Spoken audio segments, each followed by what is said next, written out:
Hello বন্ধুরা, good morning সবাইকে। আর happy Sunday. তো আজকে রবিবারের দিন, তো জানোই তো সবাই সবার ঘরে অনেক কাজ থাকে।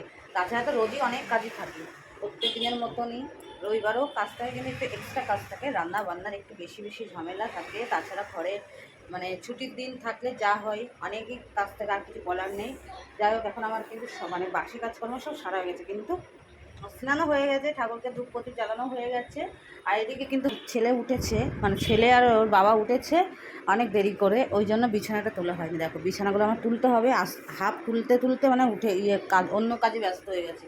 আর এদিকে এই জামা কাপড়গুলো ভাঁজ করার আছে। কালকে কালকে কিছু ভাঁজ করেছি, মানে অনেক রোদ পড়ার পর থেকে কিছু কাচাকুচি করেছিলাম, তো কিছু ভাঁজ করেছি আর কিছু ভাঁজ করা হয়নি, এগুলো রেখে দিয়েছিলাম, একটু ব্যস্ত ছিলাম বলে আর করা হয়নি। তো আজকে এখন করবো।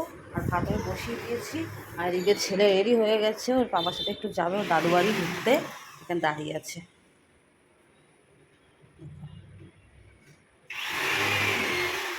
তো বাবার সাথে ঘুরতে যাবে ওই দাদু বাড়ি, তাই জন্য দাঁড়িয়ে আছে। ওর বাবা আসবে বাজার থেকে, তারপরে ওকে নিয়ে যাবে, মাংস আনতে গেছে। আর ওইদিকে পাশে এক জায়গায়, মানে পাশে এক রুমে কাজ হচ্ছে, একজনের রুমে, ওই জন্য এত আওয়াজ হচ্ছে। তো চলো বন্ধুরা, বাজার থেকে আসুক বড়মশাই কী আনে দেখি, আর আমি ততক্ষণ কাজ করতে লাগবে, মানে কী বলবো, বিছানাটা ভিডিওটা ছিল বন্ধুরা রবিবারের, তো রবিবারের ভিডিওটা এডিট করা ছাড়া হয়নি সোমবারে। তো যাই হোক, আমি এরপর বিছানাগুলো তুলে নিচ্ছি আস্তে আস্তে।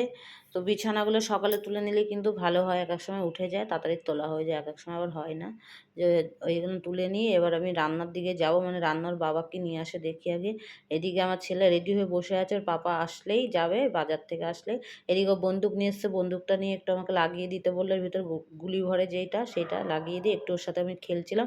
আর বারবার দেখো, ওকে আমি যখন কোলে নিতে যাচ্ছি তখন ও বারবার টুপিটা ইচ্ছা করে মাথাটা মানে বেশি নিচু করে দিচ্ছে, আর বেশি মানে খুলে দিচ্ছে, দেখো বেশি আর কি করছে আমার সাথে। তো আমি একটু আদর করে দিচ্ছি, একটু কোথাও গেলে না আমার মনটা খারাপ লাগে, ভালো লাগে না। এবার একটু নিচে নেমে নিয়ে গেছি, ওর পাপা এসছে বাজার নিয়ে, আমি একবারে নিয়ে বাজারটা নিয়ে ওকে ওর পাপার কাছে দিয়ে আমি আবার উপরে এসেছি। আর দেখো দুটো লেবু নিয়ে এসছে, একটা একজনকে দেবে, একটা আমাকে দিল, গন্ধরাজ লেবু। তো লেবুটা ফ্রিজে রেখে দিয়েছি, ওটা অন্য সময় ডাল হোক যাই হোক যা দিয়ে খাই, আমার লেবু খুবই ভালো লাগে। আর এদিকে দেখো আজকে মাংস করবে একটু গোটা রসুন দিয়ে, যেমন রান্না করি তেমনই রান্না করব, শুধু একটা গোটা রসুন দেবো। এরকম গোটা রসুন আমি একটা বান্ধবীর কাজ দেবো, আমার বান্ধবীর কাজ আমি শিখেছি, ও খাই রসুন দিয়ে, মানে মাংস রান্না করলে রসুন দিয়ে করে, তো আমি কখনো খাই না, মানে একবার দুবার খেয়েছি ওর কাছ নিয়ে, তখন আমার ভালো লাগেনি। তো হঠাৎ যখন মাংস রান্না করতে গেছিলাম তখন মনে পড়লো যে একটু রসুন দিয়ে অনেকদিন খাই না, আর খেতেও ইচ্ছা করছিল সেদিনকার। তো ওই জন্য করলাম, মাংসটা দেখো রান্না হয়ে গেছে। আমি আর বেশি কিছু করিনি, যেহেতু বাসি বাঁধাকপি ছিল, তাই জন্য আর মাংস আর ওই বাঁধাকপি দিয়ে খেয়ে নেবো, ছেলেকে মাংস দিয়ে খাইয়ে দেবো। তারপর ওকে স্নান করেই খাইয়ে দাইয়ে নিয়ে দেখো আমরা জানলা ধারে এসে একটুখানি বৃষ্টি দেখছি, ও দেখছিল। তাই এই পর্যন্তই করলাম ভিডিওটা। বন্ধুরা কেমন হচ্ছে অবশ্যই জানাবে। টাটা।